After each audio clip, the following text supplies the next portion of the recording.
मैंने मदरबोर्ड के बारे में बताया था, आज मैं वापस रिवाइज करवा देता हूँ।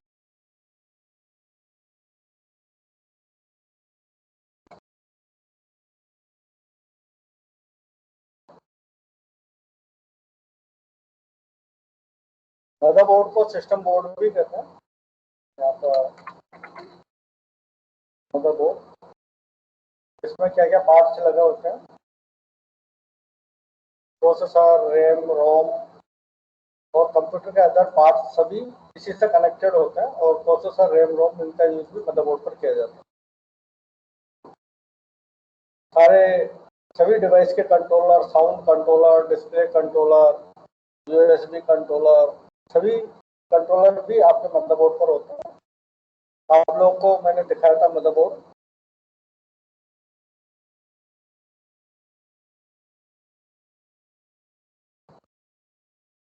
इसके अंदर यूएसबी क्या है, वीजीए क्या होता है, यहाँ पर प्रोसेसर लगता है। प्रोसेसर का कार्य मैंने बताया था, एलयू एंड सीयू का काम करता है, arithmetic logic unit and control unit. Arithmetic मतलब सभी प्रकार के मैथमेटिक्स कैलकुलेशन करता है। लॉजिकल कंपेयर का काम करता है, ग्रेटर देन, लेस देन, और इसके अलावा सभी सेक्शंस को कंट्रोल करने का काम भी यही करता है, माइक्रो प्रोसेसर। इसको सीपीयू भी कहते हैं, और सीपीयू की फुल फॉर्म होती है सेंट्रल प्रोसेसिंग यूनिट। यहाँ पर रैम लगती है। रैम के बारे में आप लोगों को बता रखा है, रैंडम एक्सेस मेमोरी होती है, अस्थायी टेम्परेरी मेमोरी होती है।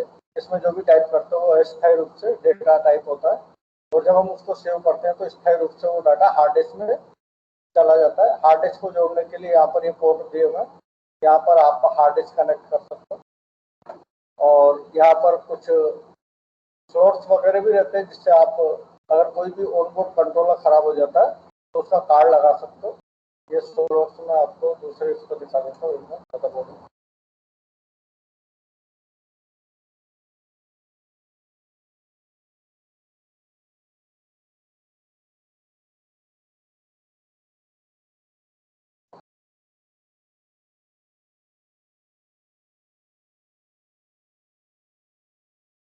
यहाँ पर ये स्लॉट्स है, इसको पीसीआई बस कहते हैं। पीसीआई फुल फॉर्म एग्जाम में पूछ ली जाती है। पीसीआई की full form peripheral component interconnect होता है। और यहाँ पर अगर ऑनबोर्ड कोई भी जैसे साउंड कंट्रोलर खराब हो गया, सभी डिवाइस के कंट्रोलर चिप के अंदर होते हैं, चिप लगी हुई है।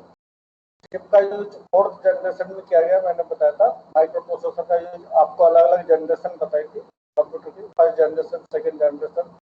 फर्स्ट जनरेशन में वैक्यूम ट्यूब एंड वाल्व का यूज हुआ, सेकेंड जनरेशन में ट्रांजिस्टर, थर्ड जनरेशन में आईसी, फोर्थ जनरेशन में चिप, और फिफ्थ जनरेशन आर्टिफिशियल इंटेलिजेंस। तो ये सभी जनरेशन आप याद कर लेना, कोई सी भी जनरेशन के बारे में एग्जाम में पूछा जाता है। और ये पीसीआई बस है, इसमें आप कोई भी अगर ऑनबोर्ड कोई भी साउंड कंट्रोलर खराब हो जाता है, डिस्प्ले कंट्रोलर खराब हो जाता है, तो उसका कार्ड यहाँ पर लगा सकते हैं। उसके लिए आपको चिप बदलने की आवश्यकता नहीं पड़ेगी। यहाँ पर कुछ पोर्ट्स दिए हुए हैं, तो कौन कौन से पोर्ट्स हैं वो मैं आपको दिखा देता हूँ।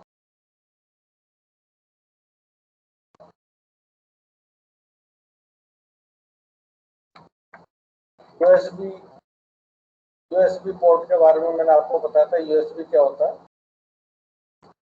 यूनिवर्सल सीरियल बस, इसको आपको फुल फॉर्म ध्यान रखनी है। यूनिवर्सल सीरियल बस, ये यूएसबी पोर्ट होता है। आजकल सभी डिवाइस यूएसबी पोर्ट पर आती है, जैसे प्रिंटर, स्कैनर, कीबोर्ड, माउस, यहाँ तक कि आप एक्सटर्नल हार्ड डिस्क भी आती है, तो आप इस पोर्ट पर लगा सकते हो। एक्सटर्नल हार्ड डिस्क बैकअप के लिए बहुत अच्छा रहता है, क्योंकि कंप्यूटर में आपका डेटा ही इंपॉर्टेंट होता है। अगर डेटा लॉस हो गया तो कंप्यूटर फायदे की जगह आपका नुकसानदायक हो जाएगा। तो कंप्यूटर में डेटा सेफ रहना आवश्यक है, डेटा का लॉस नहीं होना चाहिए, क्योंकि हमारा साल, 2 साल, 5 साल, 10 साल का रिकॉर्ड कंप्यूटर में ही रहता है। अगर आपका डेटा इंपॉर्टेंट है तो उसका बैकअप भी लेकर रखना चाहिए। वो बैकअप मतलब उसकी एक कॉपी आपको दूसरी डिवाइस में लेकर के रखना चाहिए। आप पेन ड्राइव में लेकर रख सकते हो, आप दूसरे हार्ड डिस्क में लेकर रख सकते हो, या टेप ड्राइव वगैरह आते हैं उसमें बैकअप लेकर रख सकते हो। तो यहाँ तक कि हमारे जो फोटोज वगैरह होते हैं, फैमिली फोटोज होते हैं, वो भी हम कंप्यूटर में डाल के रखते हैं। और कभी वो अगर लॉस हो जाते हैं तो हमको बहुत फील वैसा गलत फील होता है, क्योंकि सारे कब की मेमोरी हम कंप्यूटर में सेव करके रखते हैं। तो हार्ड डिस्क में सारा डेटा आपका हार्ड डिस्क के अंदर है, तो उसकी एक कॉपी हम बैकअप के रूप में अदर डिवाइस में सेव करके रख सकते हैं। और इसमें आप एक्सटर्नल हार्ड डिस्क इससे कनेक्ट कर सकते हो। इंटरनल हार्ड डिस्क तो कंप्यूटर के अंदर लगी रहती है। Pen drive, printer, scanner, keyboard, mouse सभी डिवाइस यूएसबी पोर्ट पर कनेक्ट होते हैं। यूएसबी की फुल फॉर्म आपको ध्यान रखनी है, यूनिवर्सल सीरियल बस। इसके बाद ये वीजीए पोर्ट होता है। वीजीए की full form video graphics adapter होता है। मॉनिटर कनेक्ट करने के लिए इसका यूज किया जाता है, तो आपको इसकी फुल फॉर्म भी ध्यान रखनी है, वीजीए वीडियो ग्राफिक्स एडाप्टर। बाकी माइक, स्पीकर वगैरह तो आप जानते हो, या माइक लग जाता है, स्पीकर लग जाता है। और ये सीरियल है, ये पैरेलल पोर्ट है। सीरियल और पैरेलल पोर्ट कैसा होता है यहाँ पर आपको दिखा।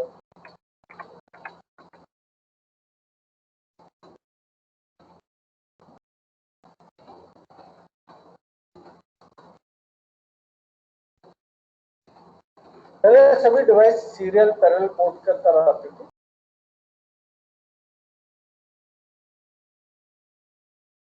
आजकल ये सीरियल पैरेलल पोर्ट है। पहले माउस भी सीरियल पोर्ट से लगता था, मॉडेम भी सीरियल पोर्ट से लगता था। मोबाइल को अगर कंप्यूटर से जोड़ना होता था तो उसको भी सीरियल पोर्ट से कनेक्ट करते थे, और राउटर भी इससे कनेक्ट होता है। लेकिन आजकल सीरियल पोर्ट का स्थान यूएसबी ने ले लिया है। अब सीरियल पोर्ट पर कुछ लिमिटेड डिवाइस ही लगती है। यहाँ पर आपको दो दो सीरियल पोर्ट नजर आते हैं। आजकल इसका यूज कम हो गया, इसलिए मदरबोर्ड पर आपको एक ही सीरियल पोर्ट नजर आएगा, और उसका भी अपना एक इम्पोर्टेंस है। जैसे राउटर है, तो राउटर आप इसी से कनेक्ट कर सकते हो। राउटर क्या होता है उसके बारे में हम आगे अभी नेटवर्किंग के अंदर पढ़ेंगे। इसके अलावा आपका जो मॉडेम होता है, फैक्स मॉडेम, वो भी इससे कनेक्ट होता है। फैक्स मॉडेम के माध्यम से आप फैक्स कर सकते हो। आपने कंप्यूटर पर जो भी लिखा तो वो अदर लोकेशन पर फैक्स मशीन के द्वारा प्रिंट हो जाएगा। तो ये सीरियल पोर्ट के यूज है। और ये पैरेलल पोर्ट है, इससे भी पहले प्रिंटर, स्कैनर सब इसी से कनेक्ट होता था, लेकिन आजकल केवल डॉट मैट्रिक्स प्रिंटर इससे कनेक्ट होता है। पहले लेजर, इंकजेट सब इसी से कनेक्ट होते थे। डॉट मैट्रिक्स प्रिंटर के बारे में मैंने आप लोगों को बताया था। चिड़चिड़ाने वाली आवाज उत्पन्न करने वाला प्रिंटर, कोई भी इमेज को चिड़ करके प्रिंट करने वाला प्रिंटर एग्जाम में पूछा भी जाता है। डॉट मैट्रिक्स प्रिंटर के बारे में, जो चिड़चिड़ आवाज करके प्रिंट करता है। आप टिकट बुक करवाने जाते हो तो वहां भी एक डॉट मैट्रिक्स प्रिंटर लगा होता है, जो लो क्वालिटी की इमेज प्रिंट करके देता है। इसकी प्रिंटिंग कॉस्ट कम होती है, इसलिए जहाँ बिल प्रिंट करके देना होता है, जहाँ प्रिंटिंग क्वालिटी से कोई मतलब नहीं होता है, प्रिंटिंग कॉस्ट से मतलब होता है, वहां पर हम डॉट मैट्रिक्स प्रिंटर का यूज करते हैं। अब इसकी प्रिंटिंग कॉस्ट कम क्यों होती है? क्योंकि इसमें एक लो क्वालिटी का रिबन यूज होता है। एक रिबन जो यूज होता है वो उसकी कॉस्ट लो होती है, एक लो कॉस्ट का रिबन यूज होता है। तो ये पैरेलल पोर्ट है। और सीरियल पैरेलल क्या होता है ये भी मैंने आपको बताया था। सीरियल एंड पैरेलल से क्या मतलब है? सीरियल का मतलब जिसमें bit by bit data transfer होता है वो सीरियल होता है, और जिसमें एक साथ डेटा जाता है वो पैरेलल होता है। अब यहाँ पर डेटा ट्रांसफर करने के लिए एक ही वायर है, तो सभी बिट एक के पीछे एक ट्रांसफर होगी, तो वो सीरियल कहलाती है। लेकिन अगर डेटा ट्रांसफर करने के लिए 8 वायर है, तो सभी बिट हम एक साथ ट्रांसफर कर सकते हैं। कोई भी हम की जनरेट करते हैं तो उसका 8 बिट का एक कोड जनरेट होता है, वो आस्की कोड कहलाता है। देखो, ASCII कोड। तो आपको आस्की कोड, इसकी फुल फॉर्म ध्यान रखनी है, American standard code for information interchange. तो ये आस्की कोड है। हर की का एक कोड प्री डिफाइंड होता है। जब भी हम कोई की प्रेस करते हैं तो उसका एक कोड जनरेट हो जाता है, ये आस्की कोड कहलाता है। सबके कोड यहाँ पर टेबल वगैरह दी हुई है, तो सबके कोड प्री डिफाइंड होते हैं। आस्की कोड अमेरिकन स्टैंडर्ड, कभी कभी ASCII की फुल फॉर्म भी पूछ ली जाती है, तो आपको फुल फॉर्म ध्यान रखनी है, American standard code for information interchange, ASCII। तो यहाँ पर जो है, जब भी हम कोई की प्रेस करते हैं तो 8 बिट का एक कोड जनरेट होता है। और यहाँ पर आप देखोगे, जैसे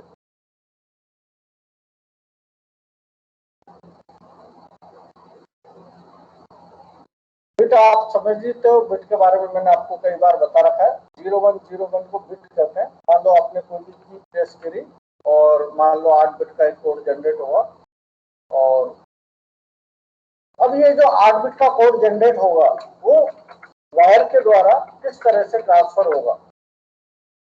8 बिट का जो कोड जनरेट होगा, तो यहाँ पर 8 बिट का कोड है। अगर डेटा ट्रांसफर करने के लिए एक ही वायर है, अगर डेटा ट्रांसफर करने के लिए एक ही वायर है, तो हम सभी बिट को एक के पीछे एक ही ट्रांसफर कर पाएंगे। इसको सीरियल करना है, एक के पीछे एक सीरियल। लेकिन अगर हमारे पास 8 वायर है तो सभी बिट को हम एक साथ ट्रांसफर कर सकते हैं, जिसको पैरेलल कहा जाता है। तो ये होता है सीरियल एंड पैरेलल। तो ये कंसेप्ट आपने हार्ड डिस्क के अंदर भी मैंने आप लोगों को दिखाया था। हार्ड डिस्क के अंदर साटा और पाटा दो तरह के हार्ड डिस्क आपको बताई थी। साटा का मतलब होता है serial eighty attachment packet interface, और पाटा का मतलब होता है parallel eighty attachment packet interface. तो साटा एंड पाटा दो तरह के हार्ड डिस्क, इसकी फुल फॉर्म भी आपको ध्यान रखनी है। साटा एंड पाटा, serial eighty attachment packet interface, इसके अंदर सीरियल डेटा ट्रांसफर होता है। इसलिए क्योंकि मैंने आपको बताया था सीरियल डाटा के अंदर वायर, एक ही वायर से डेटा ट्रांसफर हो जाता है, तो इसलिए यहाँ पर कम वायर की केबल आपको देखने को मिलेगी। लेकिन पाटा के अंदर क्योंकि पैरेलल डेटा ट्रांसफर होता है, इसलिए यहाँ पर ज्यादा वायर की केबल आपको देखने को मिलेगी। तो पहले जो हार्ड डिस्क यूज होती थी वो पाटा हार्ड डिस्क यूज होती थी। आजकल जो हार्ड डिस्क यूज होती है वो साटा हार्ड डिस्क यूज होती है। तो ये साटा पाटा है, इसकी फुल फॉर्म भी आप ध्यान रखना। सीपीयू के बारे में मैंने बताया था, सीपीयू की full form central processing unit होती है। और ये जो आपका सीपीयू होता है, ये भी दो तरह की साइकिल इसमें डेटा प्रोसेसिंग करने के लिए यूज की जाती है, CISC and RISC, complex instruction set computer और रिड्यूस इंस्ट्रक्शन सेट कंप्यूटर। तो ये इनके फुल फॉर्म भी एग्जाम में पूछ ली जाती है, तो आपको इनकी फुल फॉर्म भी याद रखनी है।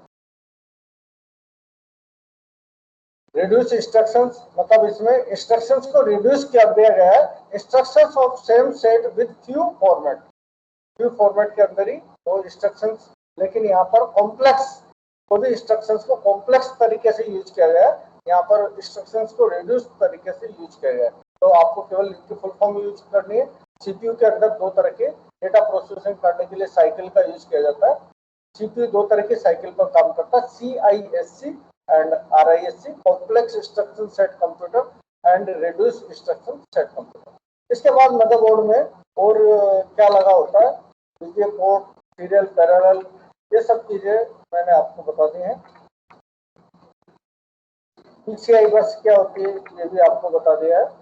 और इसके अंदर आप देखोगे कुछ कंपोनेंट्स भी लगे हुए हैं, ट्रांजिस्टर, एक यहाँ पर सीमोस सेल लगा होता है, सीमोस बैटरी लगी होती है। जब आपकी कंप्यूटर की पावर बंद रहती है तब भी आपने देखा होगा कंप्यूटर में डेट और टाइम लगातार चलते रहते हैं। सिस्टम की पावर ऑफ रहती है तब भी कंप्यूटर में डेट और टाइम चलते रहते हैं। उसका कारण है कि सीमोस सेल जो होता है वो सीमोस मेमोरी को लगातार करंट देता रहता है सिस्टम की पावर ऑफ होने पर भी। ठीक है, तो सीमोस की फुल फॉर्म भी आप ध्यान रख सकते हो। वैसे अभी तक पूछा नहीं है एग्जाम में, लेकिन कभी भी RSCIT में जो नहीं पूछा है वो पूछ लिया जाता है। तो सीमोस की full form complementary metal oxide semiconductor memory. C मतलब कॉम्प्लीमेंट्री, M मतलब मेटल, ऑक्साइड, S मतलब semiconductor memory, complementary metal oxide semiconductor memory. अगर ये सेल खराब हो जाता है तो जब आप कंप्यूटर की पावर ऑफ कर दोगे तो आपका कंप्यूटर का डेट और टाइम बिगड़ जाएगा, तो फिर हमको सेल बदलना पड़ता है। जैसे हमारे घड़ी का भी सेल खराब हो जाता है तो देखते हो डेट और टाइम बिगड़ जाता है, तो हमको सेल बदलवाना पड़ता है। तो इस तरह का सेल्स आपको उसमें भी देखते हो, ये सीमोस का सेल होता है तो सीमोस मेमोरी को लगातार करंट देता रहता है। तो कंप्यूटर के सभी पार्ट्स इसी से कनेक्ट होते हैं मदरबोर्ड से, और सभी डिवाइस के कंट्रोलर मदरबोर्ड पर लगे होते हैं। तो ये मदरबोर्ड से संबंधित क्वेश्चन आपके एग्जाम में पूछा जाता है। इनपुट डिवाइस, आउटपुट डिवाइस क्या होती है वो मैं आप लोगों को बता चुका हूँ। स्टोरेज डिवाइस क्या होती है वो मैं आपको बता चुका हूँ। इनपुट डिवाइस में माउस, कीबोर्ड, स्कैनर, प्रिंटर, सभी तरह के जो scanner, OMR, OCR, MICR, barcode reader, सभी तरह के इनपुट डिवाइस के नाम आप याद कर लेना। आउटपुट डिवाइस में प्रिंटर, मॉनिटर, इनके। और प्लॉटर, प्लॉटर मैंने बताया था वो प्लॉटर क्या होता है। देखो प्लॉटर दिखाता हूँ। प्लॉटर के बारे में एग्जाम में क्वेश्चन पूछा जाता है, हाई क्वालिटी की इमेज प्रिंट करने के लिए इसका यूज किया जाता है। देखा होगा आपने कोई बैनर वगैरह प्रिंट करवाने जाते हो तो इस तरह से बड़ी साइज का प्लॉटर लगा होता है, और इस प्लॉटर से हम जो है बड़े बड़े बैनर्स वगैरह प्रिंट कर सकते हैं। प्लॉटर तो एग्जाम में पूछा जाता है प्लॉटर के बारे में, हाई क्वालिटी की इमेज प्रिंट करने के लिए किसका यूज किया जाता है। तो ये आउटपुट डिवाइस का एग्जाम्पल है। प्रिंटर, मॉनिटर, प्लॉटर, स्पीकर, ये सब आउटपुट है। स्टोरेज डिवाइस में मैंने आपको बता ही दिया। मेमोरी के बारे में, मेमोरी दो तरह की होती है, प्राइमरी और सेकेंडरी। प्राइमरी में रैम और रोम, सेकेंडरी के अंदर hard disk, floppy disk, CD, DVD, pen drive. RAM में भी मैंने आपको बताया था एस रैम और डी रैम। एस रैम का यूज कैश मेमोरी में होता है, और डी रैम डायनेमिक रैम जिसका यूज मेन मेमोरी में होता है। और डी रैम के बारे में मैंने आपको बताया था, डी रैम में कंडेंसर यूज होते हैं, और कंडेंसर जो है इनके बारे में मैंने आपको बताया था कंडेंसर क्या होता है। ये देखो मदरबोर्ड में कुछ कंपोनेंट्स लगे होते हैं, कंडेंसर, रेजिस्टेंस, डायोड वगैरह। इस तरह से यहाँ पे देखोगे कुछ कंपोनेंट्स लगे हुए। ये देखो कंडेंसर लगा हुआ है, ये कंडेंसर। मेमोरी के अंदर डी रैम जो होती है उसमें कंडेंसर यूज होते हैं, और इन कंडेंसर को लगातार चार्ज करना पड़ता है, तभी डी रैम मेमोरी के अंदर हम डाटा स्टोर कर सकते हैं। तो एग्जाम में पूछा जाता है ऐसी कौन सी मेमोरी होती है जिसको बार बार चार्ज करना पड़ता है, जिसको मिली सेकेंड्स के अंदर चार्ज करने की आवश्यकता होती है, वो डी रैम होती है, डायनेमिक रैंडम एक्सेस मेमोरी। और एस रैम मैंने बताया था, एस रैम का यूज कैश मेमोरी के अंदर किया जाता है। और मदरबोर्ड तब काम करेगा जब हम उसको सप्लाई देंगे, तभी वो काम करेगा। तो यहाँ पर पावर सप्लाई से इसको सप्लाई दी जाती है मदरबोर्ड को। ये पावर सप्लाई कनेक्टर है, एक यहाँ पर लग जाता है, एक यहाँ पर लग जाता है। और मदरबोर्ड को सप्लाई एसएमपीएस से दी जाती है। वो एसएमपीएस आपको दिखा देता हूँ। एसएमपीएस का मतलब होता है स्विच मोड पावर सप्लाई। ये क्या है? ये आपने देखा होगा, आपके पास कंप्यूटर हो तो टॉप बैक साइड में ये लगे होते हैं डिवाइस, और पीछे से ये पंखा चलता रहता है जो कि अंदर की हीट को बाहर निकालता है। और इनपुट सप्लाई हम एसी देते हैं, और ये आउटपुट के रूप में डीसी सप्लाई निकालता है। कांस्टेंट डीसी सप्लाई, कांस्टेंट मतलब स्थिर डीसी सप्लाई निकालता है। इनपुट सप्लाई जो एसी होती है वो अल्टरनेट होती रहती है, कम ज्यादा होती रहती है, लेकिन डीसी सप्लाई आपकी कांस्टेंट रहती है, स्थिर रहती है। तो एसी डीसी क्या होती है वो भी मैं आप लोगों को बताता हूँ। हमारे घरों में जो सप्लाई आती है वो एसी आती है। एसी का मतलब होता है अल्टरनेट करंट, और ये कम ज्यादा होती रहती है। देखा होगा कभी लाइट कम हो जाती है, कभी लाइट ज्यादा हो जाती है, तो लाइट कम ज्यादा होती रहती है। ये कौन सी सप्लाई है? एसी। तो एसी एंड डीसी सप्लाई किस तरह की होती है? एसएमपीएस जो है एसी सप्लाई को डीसी सप्लाई में कन्वर्ट करके कंप्यूटर के सभी पार्ट्स को डीसी सप्लाई देता है। तो एसी एंड डीसी सप्लाई आप देखोगे तो यहाँ पर मैं दिखाता हूँ AC and DC. AC supply जो है इस तरह से कम ज्यादा होती रहती है, और इसमें पॉजिटिव नेगेटिव चलती है। हमारे घरों में जो एसी सप्लाई आती है वो 1 सेकंड के अंदर 50 बार पॉजिटिव जाती है और 50 बार नेगेटिव जाती है। अगर ये एक बार पॉजिटिव और एक बार नेगेटिव जाती है तो इसको एक साइकिल कहते हैं। और हमारे घरों में 1 सेकंड के अंदर अगर 50 बार ये पॉजिटिव जाती है और 50 बार ही नेगेटिव, जैसे कोई करंट झटका लग जाता है तो 1 सेकंड में 50 बार हमको पकड़ती है और 50 बार ही हमको छोड़ती है। तो झटके और फिर हम ज्यादा फोर्स लगाते हैं तो छूट जाता है। तो हमारे घरों में 220 वोल्ट एसी सप्लाई आती है, और ये इस तरह से अल्टरनेट चेंज होती रहती है। यहाँ पर एक बार पॉजिटिव और एक बार नेगेटिव जाता है तो इसको एक साइकिल कहते हैं। और एक साइकिल पर सेकंड, अगर 1 सेकंड के अंदर एक साइकिल चलती है तो इसकी फ्रीक्वेंसी 1 हर्ट्ज होती है। फ्रीक्वेंसी का मतलब होता है साइकिल पर सेकंड, मतलब इसकी यूनिट होती है फ्रीक्वेंसी। जो आपकी साइकिल, एक साइकिल के अंदर कितनी, 1 सेकंड के अंदर कितनी साइकिल चल रही है उसका मेजरमेंट फ्रीक्वेंसी में किया जाता है। फ्रीक्वेंसी मतलब साइकिल पर सेकंड। तो 1 सेकंड में एक साइकिल चल रही है, 2 साइकिल। हमारे घरों में जो लाइट आती है उसमें 50 साइकिल चलती है। तो ये कम ज्यादा होती रहती है, तो ये सप्लाई हम डायरेक्ट कंप्यूटर को नहीं दे सकते। तो ये सप्लाई, एसी सप्लाई एसएमपीएस को दी जाती है। एसएमपीएस एसी सप्लाई को डीसी सप्लाई में कन्वर्ट करता है, और स्थिर डीसी सप्लाई कंप्यूटर के सभी पार्ट्स को प्रोवाइड करता है। तो यहाँ पर ये डीसी सप्लाई के अंदर पॉजिटिव सप्लाई अलग हो जाती है और नेगेटिव सप्लाई अलग हो जाती है, डीसी डायरेक्ट करंट। और ये स्थिर डीसी सप्लाई एसएमपीएस के द्वारा कंप्यूटर के पार्ट्स को दी जाती है। तो ये एसी और डीसी होता है। इस तरह से आपका मदरबोर्ड काम करता है। इसके बाद हार्डवेयर एंड सॉफ्टवेयर क्या होता है, इसके बारे में भी एग्जाम में पूछा जाता है। हार्डवेयर एंड सॉफ्टवेयर, हार्डवेयर तो आप जानते ही हो, इसको टच कर सकते हैं, छू सकते हैं, वो हार्डवेयर कहलाता है। जिससे कंप्यूटर में प्रिंटर है, स्कैनर है, मॉनिटर है, कीबोर्ड है, माउस है, जिसको हम छू सकते हैं वो हार्डवेयर। लेकिन जिसको छू नहीं सकते, जो प्रोग्राम निर्देशों का समूह होता है, वो सॉफ्टवेयर कहलाता है। निर्देशों का समूह होता है सेट ऑफ इंस्ट्रक्शंस, निर्देशों का समूह सॉफ्टवेयर कहलाता है। मतलब हार्डवेयर को चलाने के लिए इंस्ट्रक्शंस की आवश्यकता होती है, निर्देश की आवश्यकता होती है। ये निर्देश जो है वो क्या कहलाता है, सॉफ्टवेयर कहलाता है। कोई भी हार्डवेयर चलाना हो, प्रिंटर है तो प्रिंटर कैसे काम करेगा, आपने कंप्यूटर में प्रिंटर लगा दिया तो कैसे काम करेगा, उसके सारे निर्देश इसके ड्राइवर में होते हैं। हर डिवाइस को अगर हम कंप्यूटर से कनेक्ट करते हैं तो उस डिवाइस के साथ एक ड्राइवर आता है, उस ड्राइवर में उस हार्डवेयर को चलाने के निर्देश लिखे होते हैं। तो कोई भी हार्डवेयर कब काम करेगा, जब वो हार्डवेयर कैसे काम करेगा उसकी जानकारी हमको प्राप्त होगी। उसकी जानकारी हमको नहीं, ऑपरेटिंग सिस्टम को प्राप्त होगी। ऑपरेटिंग सिस्टम के बारे में आप जानते हैं, जिससे कंप्यूटर ऑपरेट होता है, जैसे विंडोज 7, विंडोज 8, विंडोज 10, ये ऑपरेटिंग सिस्टम है जिससे सिस्टम ऑपरेट होता है। तो जब हमने कंप्यूटर चालू किया, ऑपरेटिंग सिस्टम लोड हो गया, इसके बाद जो भी हार्डवेयर है उसकी उनके सबके ड्राइवर ऑपरेटिंग सिस्टम में इंस्टॉल होते हैं। मैं आपको दिखा देता हूँ किस तरह से होता है। जैसे यहाँ पर आप देखोगे, ये आपका ऑपरेटिंग सिस्टम है, जो विंडोज 7 ऑपरेटिंग सिस्टम है। आप कंप्यूटर पर राइट क्लिक करोगे, प्रॉपर्टीज में जाओगे, तो यहाँ पर आपको दिखाएगा कौन सा ऑपरेटिंग सिस्टम है। ये देखो यहाँ पर विंडोज 7 अल्टीमेट ऑपरेटिंग सिस्टम है, ठीक है। अब यहाँ पर इससे कौन कौन सी डिवाइस जुड़ी हुई है, तो आप डिवाइस मैनेजर में जाकर देखोगे तो ये दिखाएगा कि ये डिवाइस इसके साथ कनेक्टेड है और इनके ड्राइवर यहाँ पर शो कर रहा है। ये नेटवर्क का ड्राइवर है, ये मॉनिटर का ड्राइवर है, या माउस का ड्राइवर है, ये कीबोर्ड का ड्राइवर है। तो ये हार्डवेयर जो है वो किस तरह से काम कर रहा है, इसकी जानकारी इसका ड्राइवर ऑपरेटिंग सिस्टम को प्रोवाइड करता है। अगर किसी डिवाइस का ड्राइवर सही डला हुआ नहीं है तो उस पर येलो मार्क आ जाता है। जैसे यहाँ पर देखो COM1 कोड जो है, अभी जो मैंने बताया था, COM1 कोड कौन सा होता है, सीरियल कोड। तो सीरियल कोड का ड्राइवर यहाँ पर इसमें सही डला हुआ नहीं है, इसलिए इस पर रेड मार्क आ रहा है, येलो मार्क आ रहा है। अगर किसी का मान लो साउंड कंट्रोलर जो है उसका ड्राइवर सही डला हुआ नहीं है, ये साउंड कंट्रोलर है जिससे आपको स्पीकर से आवाज सुनाई देती है, और अगर साउंड का कंट्रोलर सही डला हुआ नहीं है तो क्या होगा, यहाँ पर येलो निशान आ जाएगा।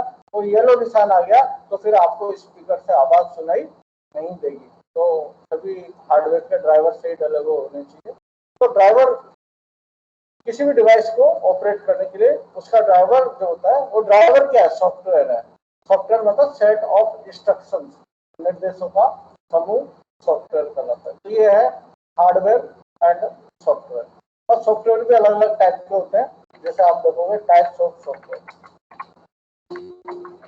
तो एग्जाम में सॉफ्टवेयर के टाइप्स के बारे में पूछा जाता है। टाइप्स ऑफ सॉफ्टवेयर, और कौन से सॉफ्टवेयर होते हैं, एक होता है एप्लीकेशन सॉफ्टवेयर, एक होता है सिस्टम सॉफ्टवेयर। तो मेन तो दो ही तरह के सॉफ्टवेयर होते हैं। तीसरा आपकी प्रोग्रामिंग लैंग्वेज है। तो एप्लीकेशन सॉफ्टवेयर क्या होता है, हर काम को करने के लिए, हर टास्क को करने के लिए एक सॉफ्टवेयर की आवश्यकता होती है, वो उसका एप्लीकेशन सॉफ्टवेयर कहलाता है। जैसे मैंने आप लोगों को MS वर्ड पढ़ाया, MS वर्ड क्या काम आता है, टेक्स्ट की फॉर्मेटिंग करने के काम आता है। टेक्स्ट की फॉर्मेटिंग का सॉफ्टवेयर है, आप टेक्स्ट को इससे अच्छा कर सकते हो। टेक्स्ट की फॉर्मेटिंग क्या है, MS वर्ड में हम क्या काम करते हैं, टेक्स्ट की साइज को बड़ा कर देते हैं, टेक्स्ट को बोल्ड इटालिक अंडरलाइन कर देते हैं, टेक्स्ट का कलर चेंज कर सकते हैं, टेक्स्ट में अलग अलग इफेक्ट्स डाल सकते हैं। ये जो टेक्स्ट में हम काम कर रहे हैं ये क्या है, टेक्स्ट की फॉर्मेटिंग। तो MS वर्ड टेक्स्ट की फॉर्मेटिंग का काम आता है। MS एक्सेल कैलकुलेशन के काम आता है, मार्कशीट बनाना हो, कैलकुलेशन बनाना हो, ग्राफ का यूज करना हो तो एक्सेल यूज होता है। प्रेजेंटेशन के लिए पावर पॉइंट का यूज होता है। आपको डिजाइनिंग का काम करना हो तो कोरल ड्रॉ का यूज होता है। फोटो की एडिटिंग का काम करना हो तो फोटोशॉप का यूज होता है। आपको सिंपल पेंटिंग करनी हो तो पेंट का यूज होता है। आपको अकाउंटिंग का काम करना हो तो टैली ERP9 का यूज होता है, टैली का यूज होता है, टैली अकाउंटिंग।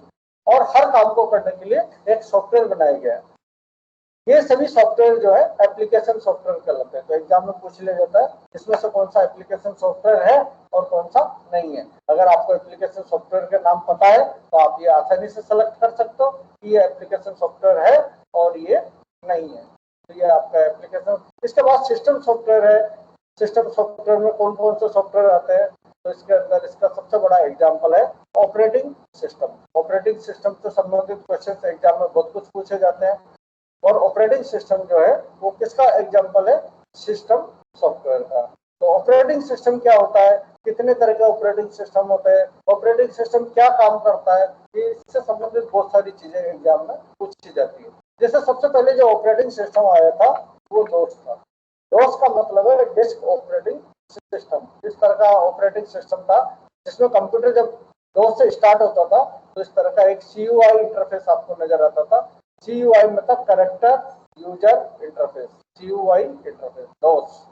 तो डोस से हम कंप्यूटर बूट करते थे तो आपको एक इंटरफेस नजर आता था CUI। और यहाँ पर कोई भी निर्देश देना हो, आपको कोई फोल्डर बनाना है, कोई फाइल बनाना है, फोल्डर के अंदर जाना है, फोल्डर को डिलीट करना है, हर काम के लिए आपको कुछ कमांड्स याद करने की आवश्यकता पड़ती है। उन कमांड्स के द्वारा ही हम इस पर कोई काम कर सकते थे। अगर आपको कमांड याद है तो हम उसको कमांड के माध्यम से इस इंटरफेस पर निर्देश दे सकते हैं। लेकिन GUI इंटरफेस बहुत आसान होता है। आपको कोई फोल्डर बनाना हो, फाइल बनाना हो, कहीं भी इधर उधर कहीं भी जाना हो तो माउस के द्वारा हम आसानी से जा सकते हैं। तो वो इंटरफेस होता है GUI, ग्राफिकल यूजर इंटरफेस। तो CUI इंटरफेस क्या होता है, आप यहाँ पर देखोगे, मैं आपको CUI इंटरफेस का एक एग्जांपल बताता हूँ। जैसे हम यहाँ पर गए, अब यहाँ पर हम C ड्राइव के अंदर यूजर्स एक फोल्डर है, वो PC111 यहाँ पर उसका सब फोल्डर है। अब हम PC111 से डायरेक्ट बाहर आना चाहते हैं, जिसको डोस के अंदर फोल्डर को डायरेक्टरी कहा जाता है और ये उसकी सब डायरेक्टरी है। आप फोल्डर जानते ही हो, डायरेक्टरी फोल्डर क्या होता है, जहाँ फाइलों को स्टोर करके रखा जाता है। अब मैं यहाँ पर इससे बाहर आना चाहता हूँ तो मुझे एक कमांड याद होना चाहिए इसका, CD/। तो CD/ से मैं यहाँ से बाहर आ गया। अब मुझे वापस इसमें जाना है यूजर्स में, तो इसके लिए CD/यूजर्स। तो इस तरह से अब मुझे C ड्राइव में क्या क्या डाटा पड़ा हुआ वो देखना हो तो DIR तो दिखा रहा कौन कौन से फोल्डर्स यहाँ पर पड़े हुए। अब मान लो मुझे कोई फाइल बनानी है तो कॉपी फोन, और इस तरह से आप कोई भी फाइल बना सकते हो। अगर आप इसके मैटर को देखना चाहते हो तो टाइप इस तरह। तो हर काम को करने के लिए आपको फाइल को डिलीट करना हो, हटाना हो तो डिलीट। तो हर काम को करने के लिए आपको कमांड याद होना चाहिए। ये इंटरफेस है CUI, character user interface. DOS and Unix दो ऑपरेटिंग सिस्टम CUI इंटरफेस पर काम करता है, डॉस एंड यूनिक्स। इसके बाद GUI जो इंटरफेस है, ग्राफिकल यूजर इंटरफेस, इसका एग्जांपल है आपका विंडोज GUI इंटरफेस पर काम करता है। तो सबसे पहले जो डॉस ऑपरेटिंग सिस्टम यूज किया गया, ये GUI इंटरफेस पर काम करता है। ये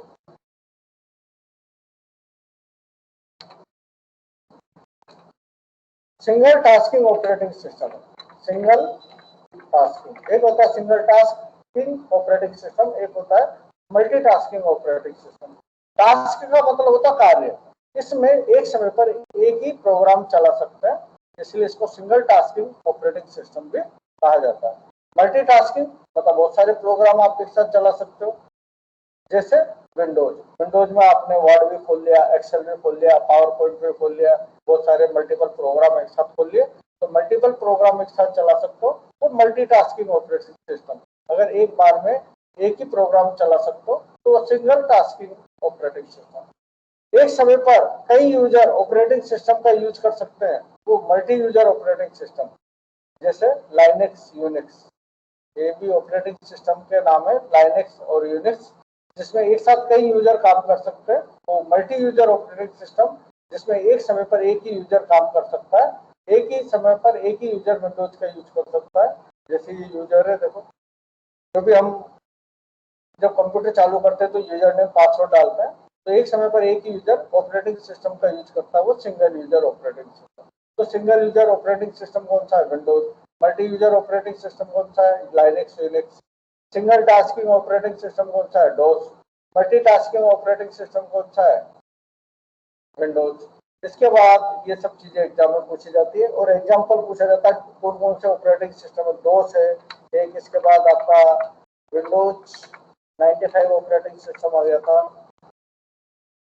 तो यहाँ पर इस तरह का विंडो 95, विंडो 2000 भी ऑपरेटिंग सिस्टम आया है, विंडो 95। इसके बाद विंडो 97 भी आया तो था, लेकिन एग्जाम में जब पूछा जाता है तो उसमें पूछा जाता है इसमें से कौन सा ऑपरेटिंग सिस्टम नहीं है, तो आप विंडो 97 को नहीं लेना है। अगर 4 ऑप्शन दिए जाते हैं उसमें एक ऑप्शन ये भी दिया जाता है विंडो 97, तो ये ऑपरेटिंग सिस्टम आपको नहीं लेना। अब क्यों इन्होंने इसको नहीं दिया है, इसका कोई, क्योंकि अभी ऑपरेटिंग सिस्टम के रूप में आया था, लेकिन अगर 4 ऑप्शन आते हैं तो आपको इसको रॉन्ग साइड में लेना है। इसके बाद विंडो 98 ऑपरेटिंग सिस्टम आया, विंडो 2000 ऑपरेटिंग सिस्टम आया, विंडोज विस्टा आया, विंडोज एक्सपी आया, अलग अलग तरह का ऑपरेटिंग सिस्टम आया। और window 2000, window XP, window Vista XP,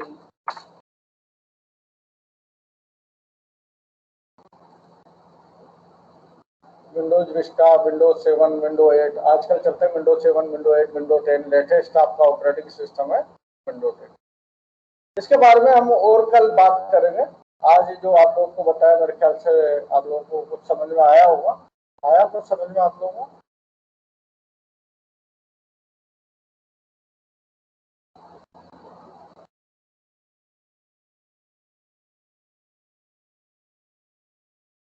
आगे कुछ